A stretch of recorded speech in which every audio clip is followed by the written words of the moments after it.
The loudest voice isn't the threat. The pivotal vote is. Picture a tribe ready to boot the camp complainer. Then a quiet swing flips the outcome. Don't chase the noise. Count the votes. Today, we're fixing threat inflation, aiming at the noisiest actor instead of the real target. The target is the person who can give you what you want on the timeline that matters. Not the troll, not the influencer. We want the decider. And today, we're swapping idol hunting for leverage hunting and tuning your information economy so the right people know the right thing at the right time. And by the end, you'll know who to pressure, when to act, and what to share.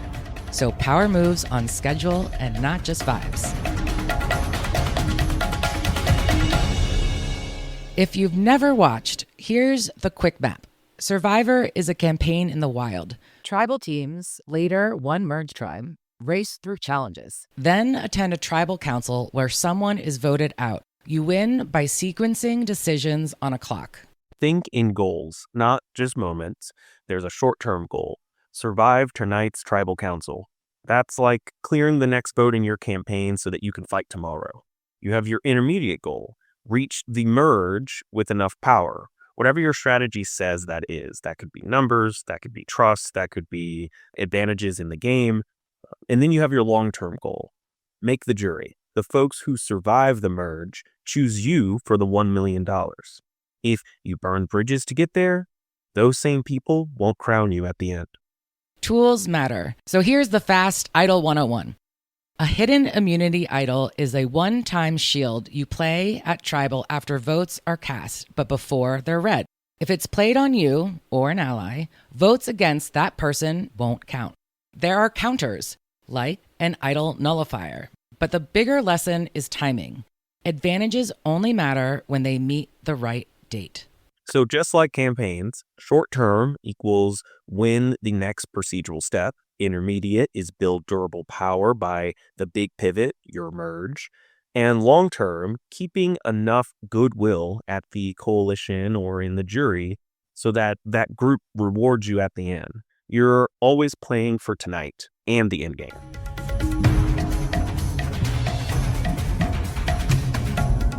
Claire, can you give us a quick flyover to get the viewers with us? Yeah, so let's set the scene. 2 tribes, 2 stories. Goliath shows up with big resumes and lots of strength, and that's visible power. David shows up with grit and oddball skills, often invisible power.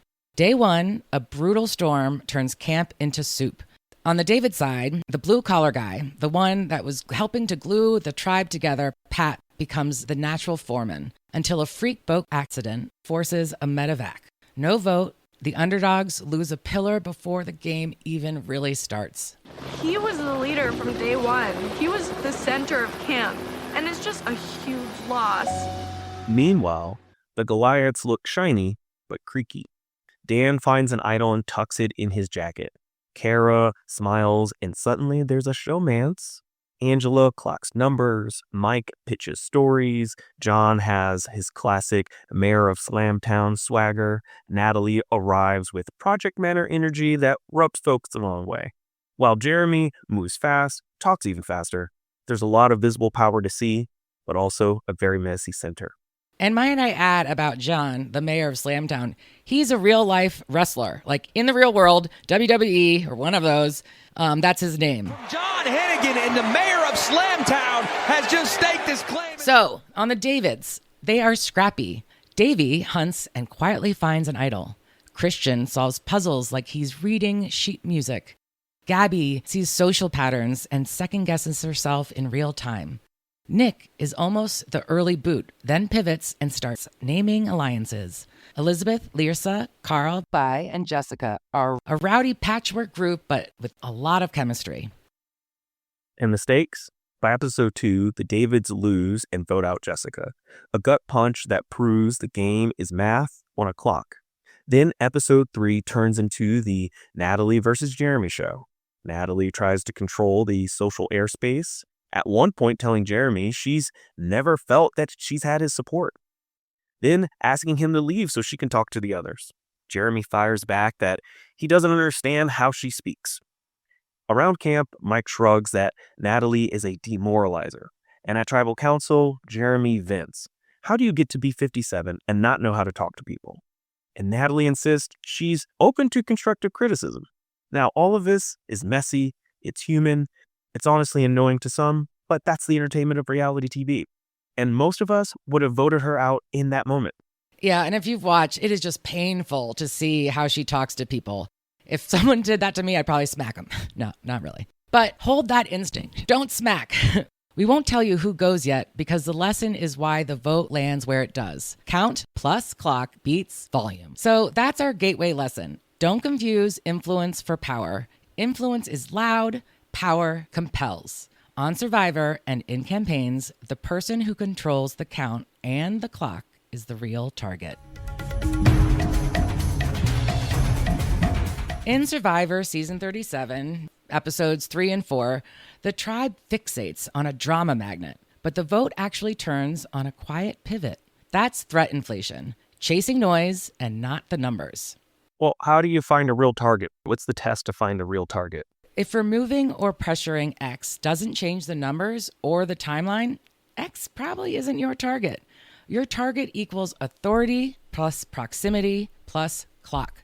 In campaign terms, decision authority, access to trigger the step, and deadline control. So let's separate opponent from target. Opponents can be loud or influential, but targets are specific people who can grant your next binding step. Always a person, never the board, the Congress, the blah, blah, blah. Whatever it is, it's not abstract. It is a human being with a name and a birthday. Put it down on paper. So if it's the budget committee that we're talking about, we're really looking at the budget chair because they set the agenda, they set the clock. Whereas the loud opposition committee members, well, they're just the background noise. They're just the soundtrack. They're not the target. Yeah. Let me give you another example around how important the clock is, just like the count. So I was just watching HPI, High Intellectual Potential. It's originally a French show that's been adapted for a US version called High Potential. And it's with that blonde from Always Sunny in Philadelphia. Sweet D. Oh, yeah, it's Sweet D. Yeah, she's a bird. She is a bird. And my husband can't stand her. So I get to watch these shows without him around, which is why I can binge them. Anyways, I liked it. And so I started watching the French version. I guess I should give you the background. They are genius level intellectuals and they pair up with cops to help solve murders. So in one of these episodes, there's two rival swim teams and their moms square off over uniform color. One mom calls the vote while the other is at the doctor's appointment, forcing a quick tally that favors her side. She doesn't win by persuasion. She wins by timing. Morgan, that's D, Morgan clocks it as a process problem. Agenda control beats loud opinions. The terrain changed because the date of the vote changed. That's our test in the wild. If changing the clock changes the outcome, you've found the target behavior, the person who controls when the decision locks. So the real boss wasn't the loudest mom. It was the mom who set the vote.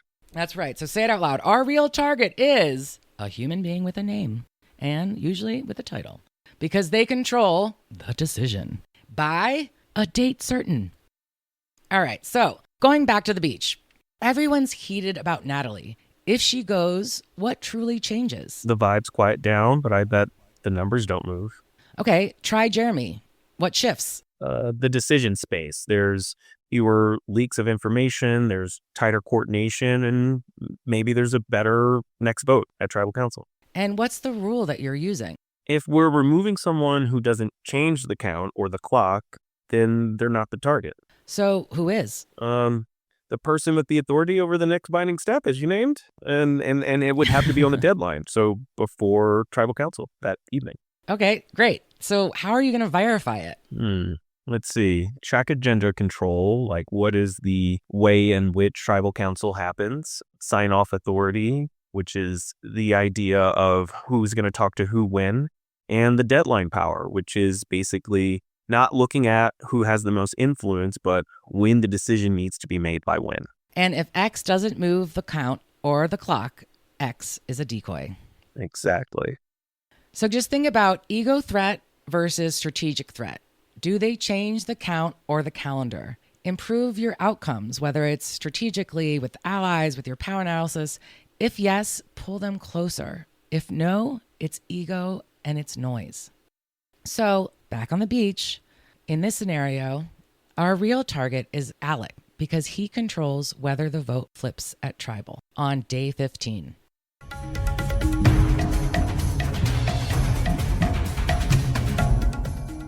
All right, so let's do a quick primer so everyone's with us. A hidden immunity idol is a one-time shield you play at tribal after votes are cast, but before Jeff reads them. And if you play it on yourself or someone else, all votes against that person don't count. There's also an idol nullifier, a counter tool you secretly assign to a specific name. If they try to use an idol that night, it won't work. On Survivor, folks sprint towards those idols. Winners win with timing, and advantages only work at the right council. It's possible for you to use your idol, and nobody actually wanted to vote you out, and now you just wasted it. So it's about the right advantage at the right time. That's right. And they are hidden in the jungle. And so you see these people running around in the mud, under leaves, poking in God knows whatever lives in these holes. But yeah, your idols are your leverage points. They're agenda deadlines, quorum rules, budget cycles, procurement choke points, public notice calendars, FOIA clocks. All that is to say is that you have to map the terrain where process equals power. And Claire, how have you seen this in your work? So let's break it down into a few core steps. 1, you got to map the decision path, who, where, and when. And then you got to add the timeline, add the clocks. What are the hearings, filing windows, amendment deadlines, reorganization dates, elections, whatever it is. And 3, circle those dates. What are the next ones you have to hit by when? And if you're running a campaign right now, let's just take a second and think, like, what are the dates that you need to circle on your calendar in the next 30 days? That calendar piece, I really feel like that's really great emphasis. I think about, in some ways, we're using the metaphor of Survivor. I sometimes like to use the metaphor of birds. Birds, especially the big ones, like finding thermals, which are warm wind updrafts that help keep these heavier birds afloat. These birds, they don't want to flap that much. That costs a lot of resources, that costs a lot of energy. And so when you find these thermals, which happen at a certain time of day, because it's typically when the sun is at its highest, when you find these thermals, you have what you need to work smarter and not harder with your resources. I'm glad you explained what thermals are. I mean, I kind of figured it out, but I learned something new every day from you, Tykee. Likewise. All right, so let's talk about how we can use calendars as a weapon. Is power in the object or in the timing? I think timing. Advantage is plastic until it has the right date. Yeah. I knew someone that was running for a congressional seat, raised a ton of money, was doing it full time, had all the signatures she needed to get on the ballot, but she missed the deadline to file and didn't get even considered. Oh, wow. Painful. Reading that email the next day literally was agonizing. Dates are important. I cannot stress that enough. It doesn't matter if you have the votes if they're not when you actually take the vote. Timing as an advantage. All right, so let's think that out almost like as a grid and like build one row right now. If you're sitting down listening or just following along. Yeah, so for me, I would say hypothetically, we have a budget committee hearing on May 12th. And this is an important hearing because this is where they literally design the budget. So there's amendments that go into that design of the budget. And before they discuss it at that committee hearing, there's a deadline for them to get amendments. We know what that deadline is. It's 2 weeks before May 12th. Let's just call it April 30th. And from that amendment date, we know that we need to take some actions. Let's say that we want to organize 300 in-district calls to a specific sponsor on that committee. And so I'm going to work with my campaign core team, my pod. Priya is going to help write the script. Jesse will help recruit. Omar will set up the phone bank system. Rita will help connect neighbors to this opportunity. And I will help Priya write the script so that we understand what are the policy implications of our ask. And when we see what this work turns out to, hopefully we have an amendment filed by then. Yeah, that's an excellent example of what it looks like to plan backwards. You got to circle those important key dates and then plan backwards of what needs to happen when to ensure you got it. You got what you need at the right time. Okay, so why did you pick those fields or those aspects? Well, they anchor who does what by when, so we can measure power in the real world and not just in our individual heads. That's great, because if you can get those 300 district calls, that's its own structure test, right? It's not abstract, like we think we have this person's vote or the sponsor to put the amendment. You actually are seeing in real time how much power you have over that decision maker by getting in all those calls from their district. Okay, so then what happens if something goes awry? What's going to happen in your failure mode? Well, when we're in a campaign meeting and we're just talking about cool ideas without anybody owning an idea or having people that want to run with something, but there's no consideration of the deadline. Like, great idea. Can it be done before the amendment deadline? Are we able to communicate that to our neighbors quick enough? Yeah, you could have the best ideas, but then you're just really taking up airtime on your coalition calls if you don't even have either the time or the resources to do them. You got to make sure you're right sizing your campaign at the right time. So what you got to do is put all your levers next to that date and make sure that they have an owner. Good campaigning takes discipline. Without discipline, you're never going to get there.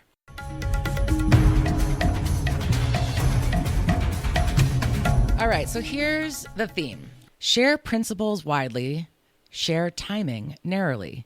In game terms and campaign terms, we publish the lanes and decision rules to everyone. That's how trust grows. But exact targets and timing live on a need-to-know clock. So we don't hand the other side our playbook.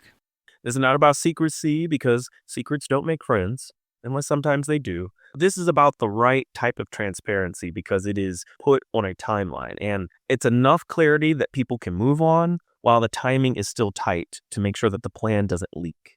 Exactly. Think of 3 buckets. What's open are your lanes, your cadence, your norms. Everyone sees these. They know where to find them. There are clear roles and responsibilities of the core team, etc. We've talked about this before. Limited, vote counts and whip lists. Maybe only the leaders of your leaders know the 24 to 40 hours before the decision. And then there's the just in time, the logistics. That's your true steering committee or whatever you want to call it on your campaign. That strategy lead, they're going to know in 6 hours and the participants are going to know in 2 hours before it's go time. And if we overshare too early, we create rumor mills. And if we undershare, we stall momentum. It's an art and it's a craft in figuring out who needs to know what and when. And for folks who like tools, we made a 1-pager power move worksheet. It's a simple grid to help you plan what, when, with whom for your next action. Use it after this episode to capture your plan in just 2 minutes. And remember, don't treat transparency like a fire hose. It's a timetable.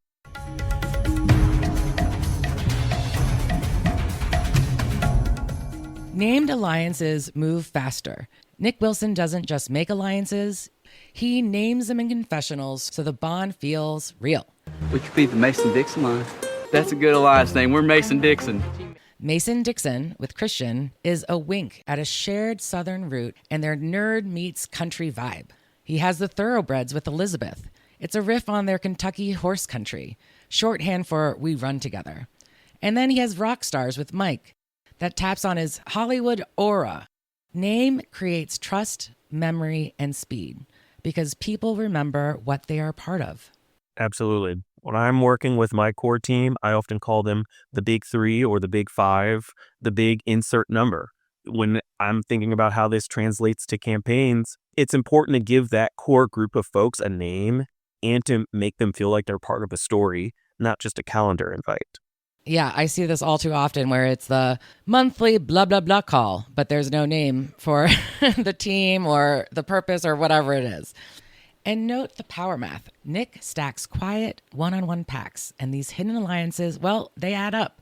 With all those alliances, he now has a hidden alliance with the majority of the tribe.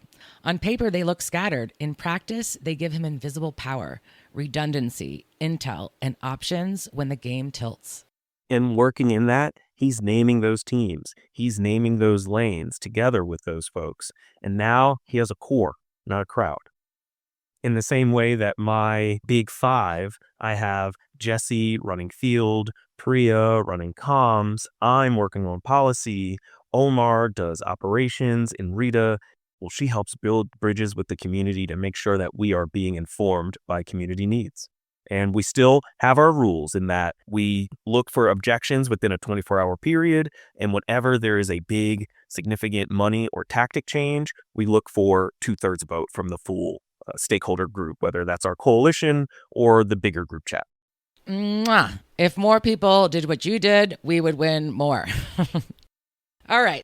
All cards on the table. When the deadline hits, the tribe didn't vote out the loudest voice, Natalie. They made the coordinated play and sent Jeremy home. The wow is the why. They picked the move that improved the count and the clock, not just the one that quieted the camp. And that's your campaign filter. If removing X doesn't change the number or the timeline, X is a decoy, even if they're driving you absolutely up a wall.